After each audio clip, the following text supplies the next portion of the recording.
สวัสดีครัสวับสดีครับขอต้อนรับทุกท่านเข้าสู่ช่องแฟนบอยส์กับการรีแคปของ Head to Head นะครับไหนครับว่าพวกมันไม่ถูกกัน EP 8 EP 8จ้าเริ่มเลย ป้าฉันให้เวลาป้าเดินไปหยิบไม้เรียว โอ้มือนี่แหละค่ะไอ้ป่องแป้งเนี่ย ป้าเหนื่อยเมื่อไหร่มาบอกลุงเดี๋ยวลุงไปต่อเอง ต้องทุบอย่างเดียววันนี้ มันยัง ถ้าฉันเป็นฟาร์มนะกันไกรไม่โยนไปตรงนั้นค่ะโยนใส่หน้ามันเลย อ้าว ลูกนั้นแฟน อันนั้นแฟน อ๋อเหรอโอเค ใจเย็น เราอย่าพูดว่าโยนเลยเราพูดว่าจ้วงดีกว่า ๆ ใช่ ใช้คำว่าจ้วงดีกว่าอย่าพูดว่าโยนเลย ถ้าเป็นป้านะป้าจะโยนแตงโมทิ้ง คือไปค้างคืน โยนไม่ ที่ ได้ อื่น อร่อย แล้วตั้งหากด้วยไม่บอกไม่กล่าวด้วย เอ ไม่อะไร อ คือ กิน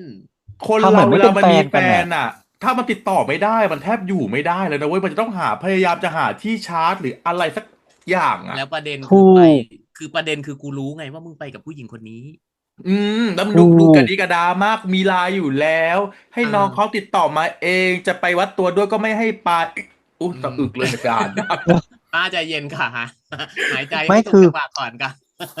สมมุตินะป้าสมมุติว่าเราเป็นแฟนเซิร์ฟเป็นแฟนฟาร์มอย่างเงี้ย อืม เราก็จะแบบ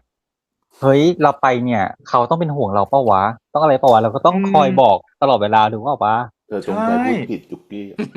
แล้วถ้าป้าเป็นแฟนเซิร์ฟจริงๆถ้าเป็นแฟนฟาร์มจริง ๆ เนี่ย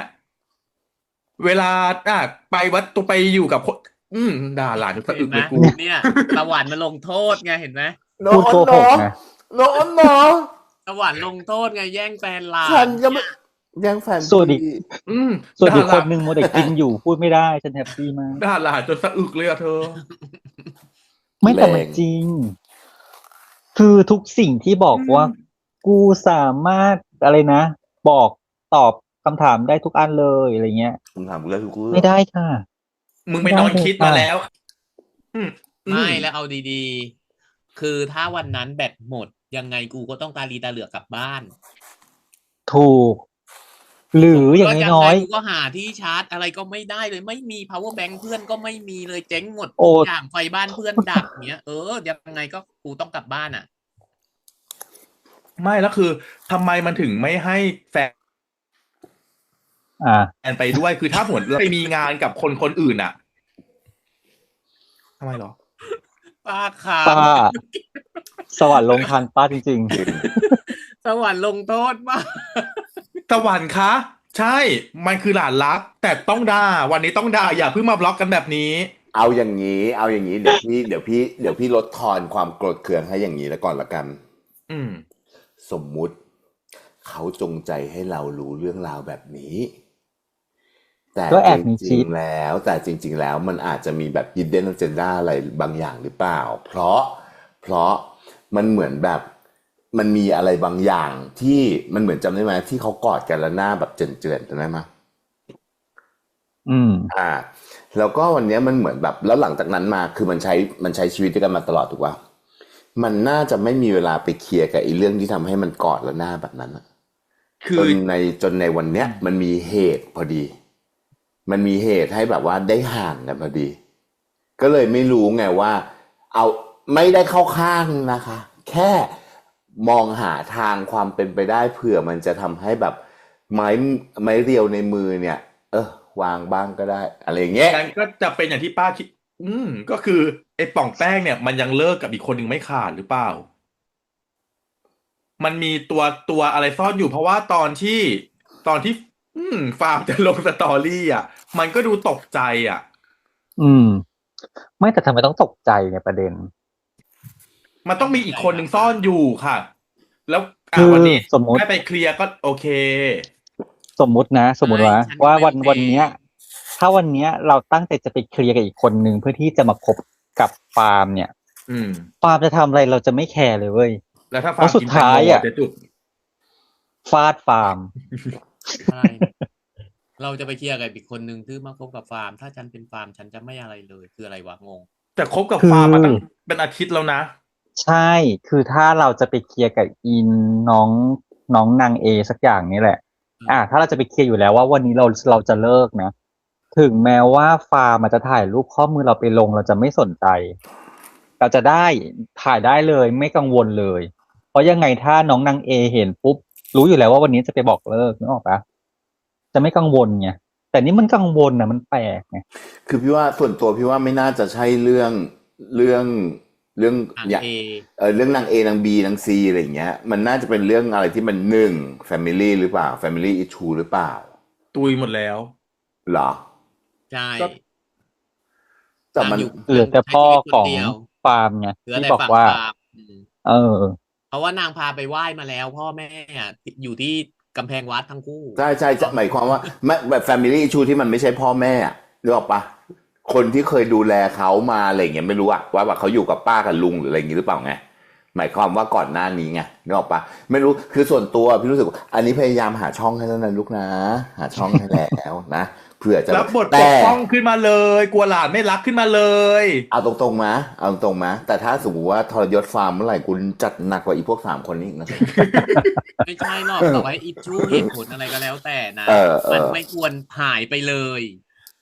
ยังไงมันก็ไม่ควร นี่ไง มันน่า กลัว ฟาดนะ กลัวรู้หรือเปล่าไงนึกออก มั ปะ นทำผิดค่ะวันนี้มันทำผิ มั ด นมีมันต้องมีความลับ มันต้องมีความลับอะไรบางอย่างไงแต่ว่าส่วนตัวพี่คิดว่าไม่น่าจะเป็นเรื่องแบบนางเอนางบีนางซีอย่างนี้ ไม่ นึ ใช่ กออก แบบ มา ว่าอยู่ๆก็พลิกกลับมาว่าอ๋อไปเตรียมเซอร์ไพรส์เลยไม่กล้าบอก สวัสดีปีใหม่อย่างนั้น อะไร เหรอ ขึ้นมาวันเกิดวันใด สมมุตินะ ถ้าจะไปเตรียมอะไรนะ ไม่ว่าเลยนะ แต่ช่วยไลน์บอกนิดนึงว่าเฮ้ยตอนนี้กูยังติดงานอยู่กับเพื่อนหรืออะไร จุกี้ต้องนึกถึงคำว่าแฟนก่อนนะคะ อันนี้อาจจะยังไม่เคยมีก็เลยไม่นึกถึงสภาพนั้นได้ใช่ไหมคะคืออย่างนี้ ทำ ค่ะ ไมอ่ะ คือถ้าตอบ1เนี่ย มันก็จะต้องมีเทคมาเรื่ แต่ อย พิมพ์ต่อเรื่อย ๆแล้วพอเรื่อยๆเสร็จปุ๊บแล้วทำไมวิดีโอคอลไม่ได้ แล้วทำไมอะไรอย่างนี้เป็นต้นนึกออกไหมคะมันจะต้องมีแบบเอ้าก็อย่างนี้แล้วไงแล้วทำไมไม่อย่างนี้มันอย่างนี้นะอย่างนี้นึกออกปะมันจะต้องมีเนี่ยอย่างนี้นึกออกปะ หรอ อือหือ แล้วก็ปล่อยให้เขาเป็นห่วงแบบ โดยที่ ก็ไหนๆ ไม่อ่า ก็ น โดน ไลน์ แน่ ไม่ตอบไลน์อย่างนี้ เอาตรงๆนะ คือสันดานของนั่นเห็นไหมเรียกป๋อง แว แป้ง น เรียกป๋องแป้งจนชินส่วนสันดานของอีแวนอ่ะมันรู้อยู่แล้วว่าง้อยังไงก็ได้ ง้อยังไง คือมันรู้อะว่าฟาร์มรักมันมากอะชอบมันมากรักมันมากอะยังไงก็ได้อะไรอย่างเงี้ยแน่นอน ๆ คือที่เราด่ามาทั้งหมด ฟาร์ม จบตรงที่ฟาร์มยิ้มแล้วค่ะวันนี้ จริง คือหมาเนี่ยอาหารหมาแบบทั้งเปียก ก็ ทั้ง คือ แห้ ติ ง ด อะ ไม้ที่ฟาดหลังแวนน่ะ ต้องเผื่อไปฟาดฟาร์มด้วย ใครฟาดฟาร์มพี่ปอนลุงจะฟาดฟาร์ม มาตีพี่แทนเลย ได้ ได้ร้อยเจอก่อนนะ พูดอย่างนี้ใช่ไหมโอเค แต่ไม้เนี่ยแอบอยู่ในห้องน้ำอะ แล้วหมายใคร ไม้เก็บทุกสิ่งไว้ตอนนี้ ถ้ามี ให้เป็นคน ฉา เก็ ก บ นั้นมามันจะตลกมาก ทั้ นะ งสองคู่ จะตลกมากมันจะแย่งซีนเลยอ่ะ โอ้โหแล้วพอออกไปแล้วให้ได้ยินเสียงตดแบบดังๆนะแล้วบอก งั้นเดี๋ยวว่าจะขี้แล้วไม่ขี้ไม่ได้ เพราะว่าเขาทะเลาะกันอยู่ก็ต้อง แล้วก็ทองรอกันอยู่อะไรอย่างเงี้ยแล้วพอเดินออกไปปุ๊บแล้วก็พรอดอย่างเงี้ยนะ อ้อย แต่เอาจริงๆคือเยแวร์มันน่าทุบคือมันเงาะแบบเงาะ น่าถูก มันอื้อหือ คือเป็นใครก็นะเป็นเอาตรงๆคือ แต่ถ้าเราเป็นเพื่อนฟาร์มเราควรด่าฟาร์มเนาะ อ่ะจริง เอาใหม่ ถ้าเป็นฟาร์มพี่จะทำไง ฮะ ถ้าพี่เป็นฟาร์มพี่ ถ้า จะ พี่เป็น ทำไง ฟาร์ม ถ้าพี่เป็นฟาร์มตั้งแต่แรกพี่ไม่เอาอีป่องแป้งตั้งแต่แรกว่าค่ะ ไม่สิ ไม่ใช่สิ เป็นฟาร์มแบบมี หมายถึงว่าพี่ เจอซิตูเอชันแบบนี้อะ ถ้าเป็นฟาร์มฉันก็ต้องยอมป่ะเพราะนั่นคือฟาร์ม ไม่ เป็นฟาร์ม ใช่ ด้วยบุคลิก พี่ ของ เป็นตัว ฟาร์ม ฟาร์มพี่อ่ะเท็กหาแฟนพี่แล้วแฟนที่ไม่ตอบกลับมาอีกทีเช้าเลย โอ้โหไม่ใช่คนขี้หึงค่ะ พูดเล อ๋ ย อ ใช่พี่เป็นเพื่อนแบบว่าสมมติว่าเป็นแฟนกันนอนบนเตียงใช่ไหมคือลงจากเตียงปุ๊บไม่ใช่แฟนกูก็ได้กูเข้าใจ ฮะ อ๋อเหรอ เพราะเอาถ้าแสดงถ้าเขาจะไปแสดงว่าเขารักเราไม่มากพอนั่นหมายความว่าไม่รู้จักกี่ครั้งกี่หนที่เขาเดินลงจากเตียงแล้วมันก็คือแค่เบสเมดอ่ะ มันไม่ใช่แฟนอ่ะ ถ้าอย่างนั้นนะนึกออกไหมมันอยู่ที่เขามันไม่ได้อยู่ที่เรา อ่ะแล้วป้าล่ะ ก็อย่างที่เห็นนะคะเลิกเลย ถึงแม้เขาจะมากอดเอวข้างหลังนี้ ก็อย่างที่ทุกคนเห็นกันมาแล้วก็เลิกเลย จุกกี้บางคนไม่ได้จริง ๆ ไม่คือไม่ได้ก็คือไม่ได้เข้าใจ นี่ ไหม มันเป็นสถานการณ์จริงค่ะ เออ แต่แฟนพี่ ป้า คือ ไม่ต้องสมมุติค่ะ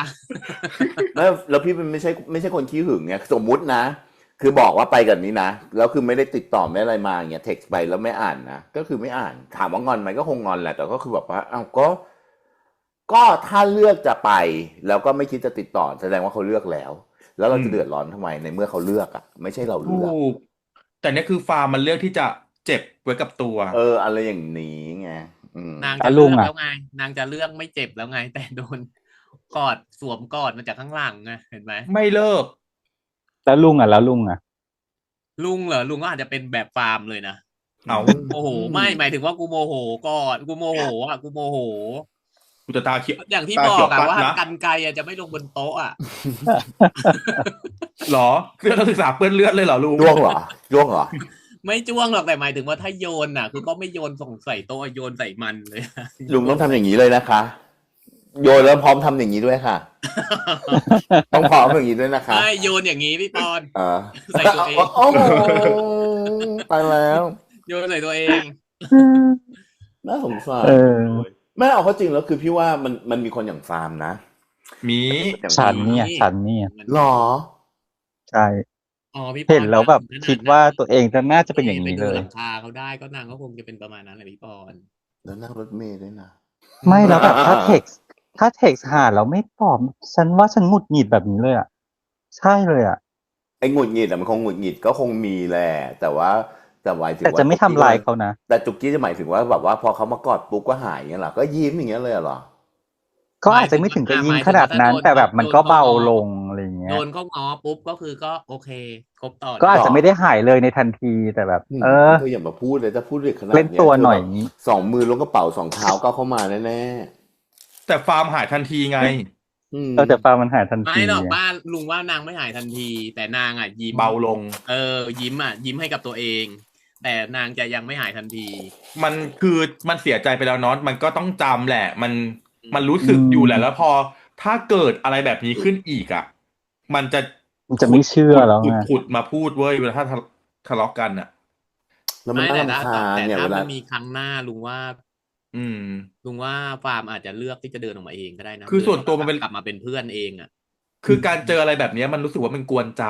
มันเป็นปัญหากวนใจนึกออกไหมคือ ใช่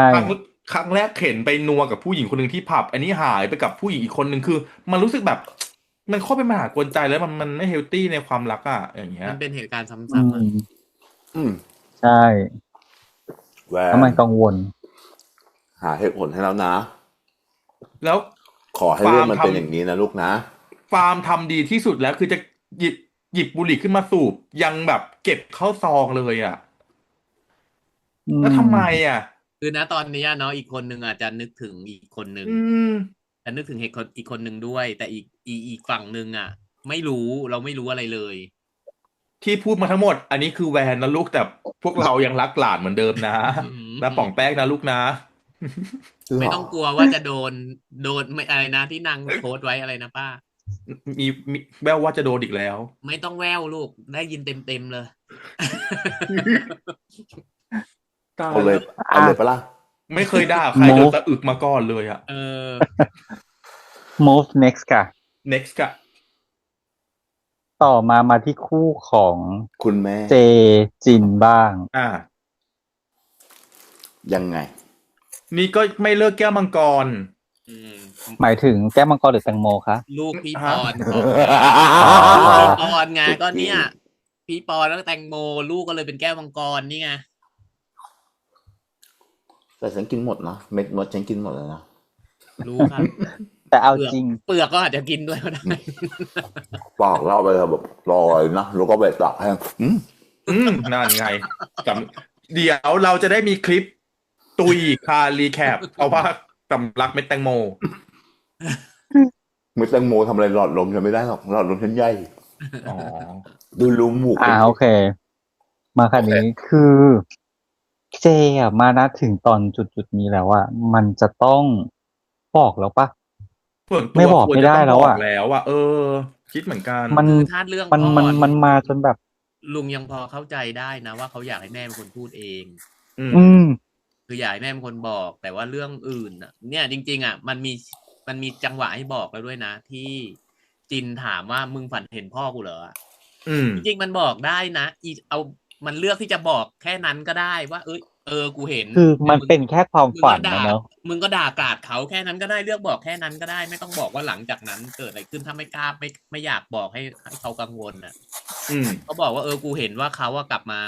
ง้อแม่มึงอะไรก็ว่าไปอะไรอย่างเงี้ย แต่จ ไม่แบ ริ บ งๆแล้ว อาจจะเล่าไปเลยก็ได้ไงเพราะว่ามัน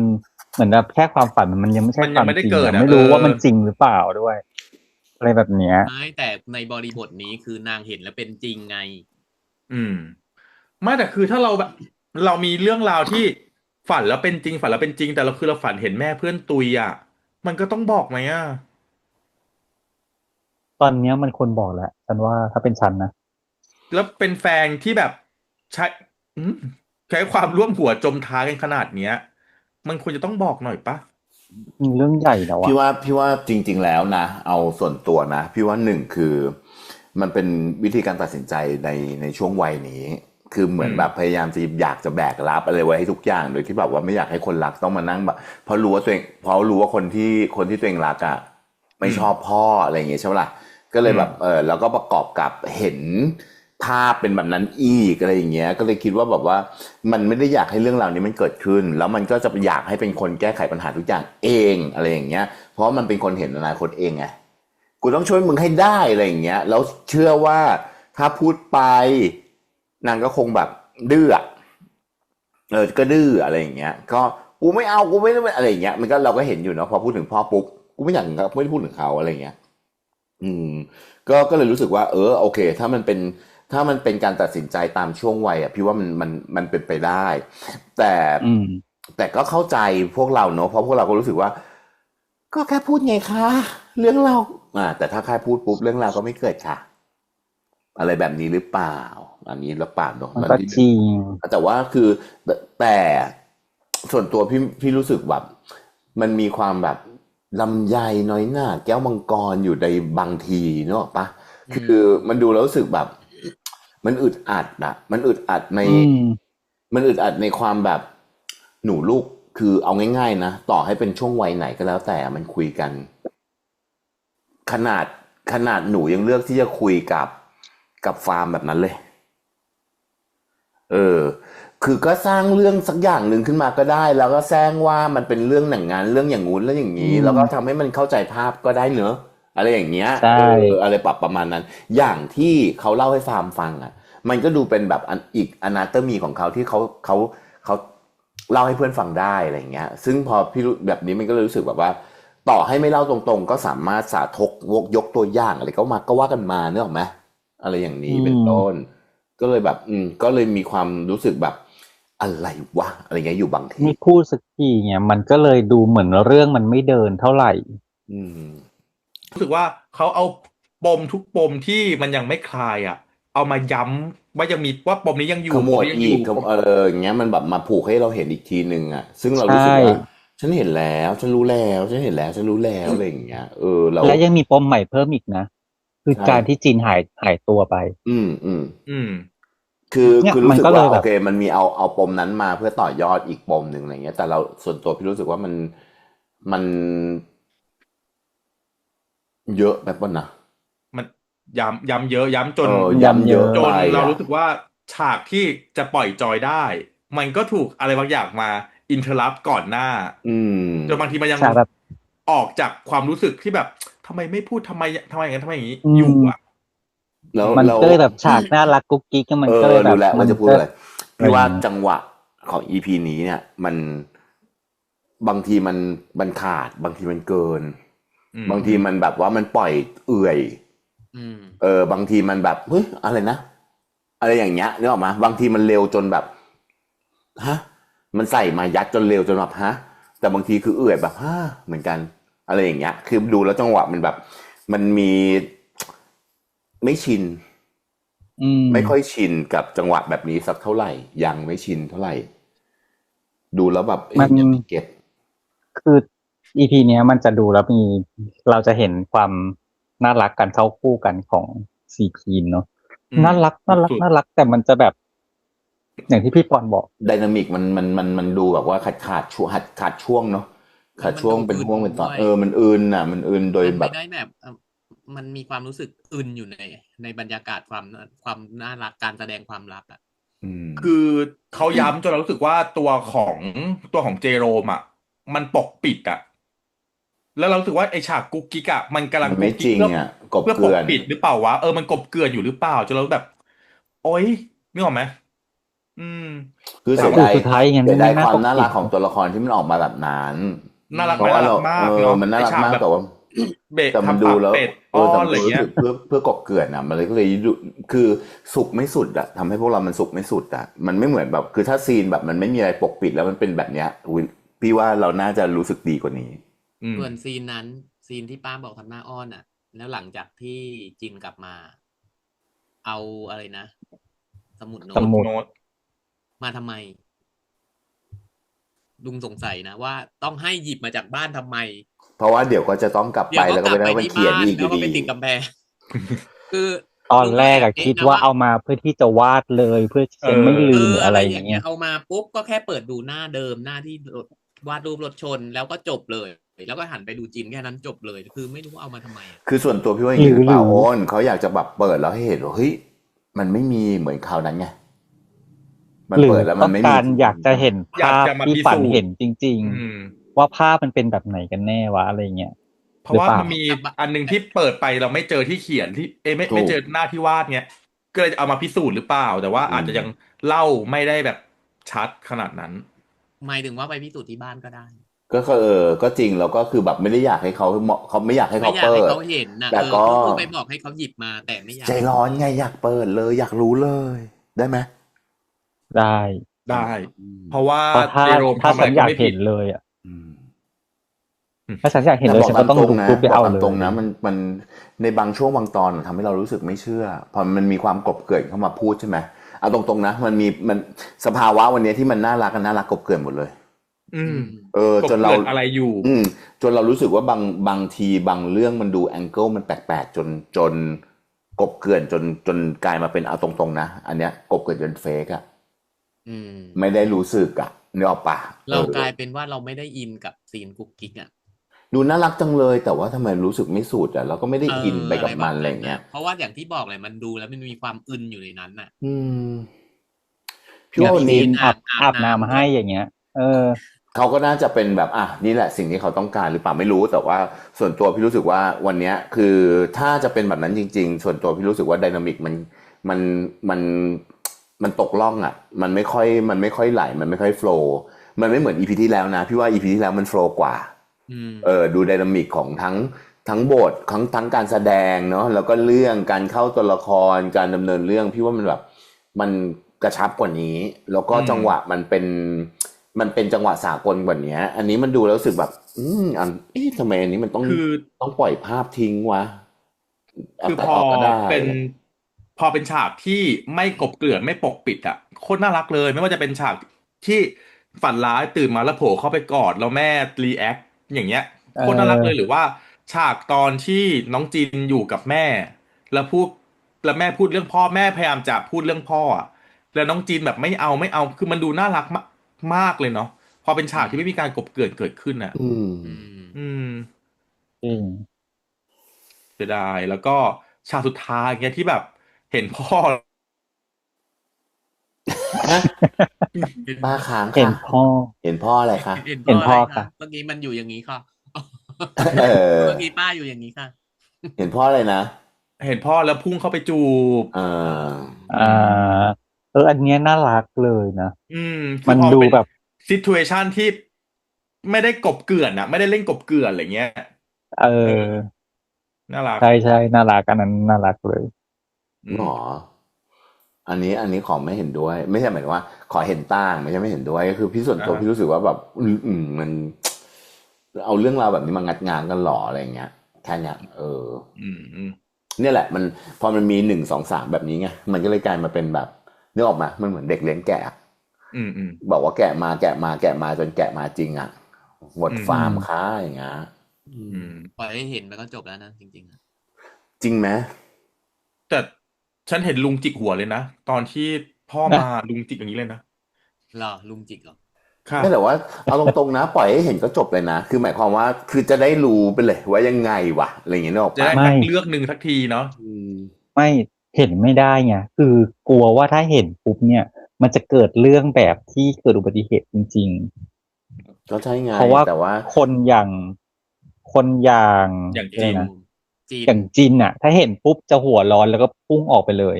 ขับรถเลย แล้วเจห้ามไม่ทัน แล้วไปเกิดอุบัติเหตุเลยอะไรอย่างเงี้ย accidentally เข้าใจ ใช่ จุ๊บเข้าใจ ฉันเข้าใจ เนี่ย อันนี้ฉัน มัน เข้า เป็นอีกเหตุผใจลหนึ่งไงที่ลุงถึงบอกว่าเจอ่ะควรบอกไง ถ้าบอกเลยมันจะแบบ บอก มีส ว่า ติ เนี่ยมัน ไง ถ้าเป็นกูเห็นในหัวว่ามึงจะไปทะเลาะกับพ่อแล้วมึงก็จะไปเกิดอุบัติเหตุแม่มึงเลยตุยเนี่ยอีนี่มันก็จะได้คิดไงอ๋อถ้ากูทะเลาะ เดี๋ยวแม่ตุยนะ อะไร อย่างเงี้ย เงี้ย มันจะมีสติยั้งคิดขึ้นมานิดนึงไง เออ ไม่หัวร้อนเนี่ย มันเลยมีความที่เราบอกว่าควรจะบอกอ่ะ แต่ฉันมาสรตะ อืม เขาเรียกอะไรนะสรตะว่าต่อไปใน EP หน้ามันอาจจะเกิดเหตุการณ์แบบอื่นขึ้นที่ไม่ใช่เหมือนในฝัน ก็น่าจะมี เพราะว่าถ้าสังเกตนะ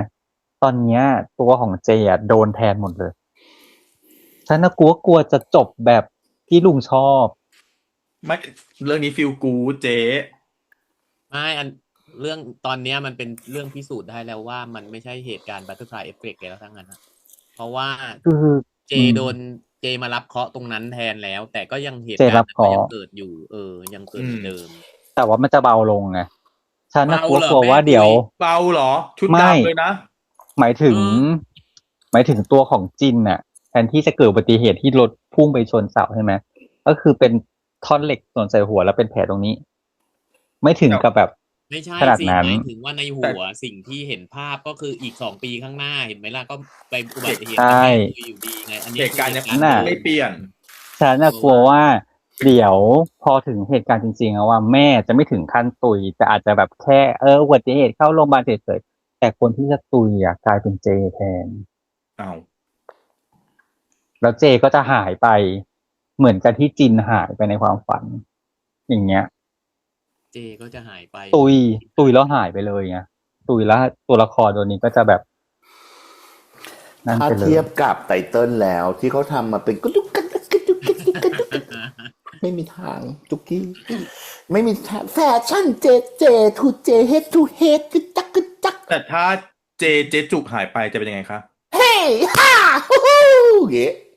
ฉันจะหายไปกินแตงโมค่ะ โอ้ยไม่ต้องหายค่ะหยิบไปกินเลย อืม จะแนะน แสดงว่าเธอจะหายไปห้องพี่ปอนเหรอ ำอุ้ยแรงมากแตงโมหน้าปากซอยเขาก็มีค่ะ เชิญฮอป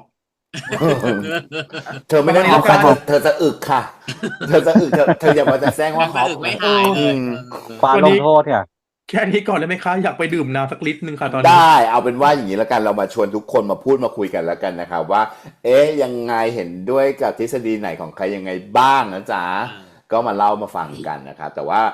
ให้เวลาทุกคนจ้ะเพราะว่าเราก็อยากขอเวลาของพวกเราเหมือนกันนะจ๊ะแล้วไว้เจอกันกับคลิปหน้าแล้วกันเนอะว่าเราจะมากับคอนเทนต์อะไรนะครับแต่วันนี้ไปแล้วจ้ะสวัสดีครับ สวัสดีครับ บาย บาย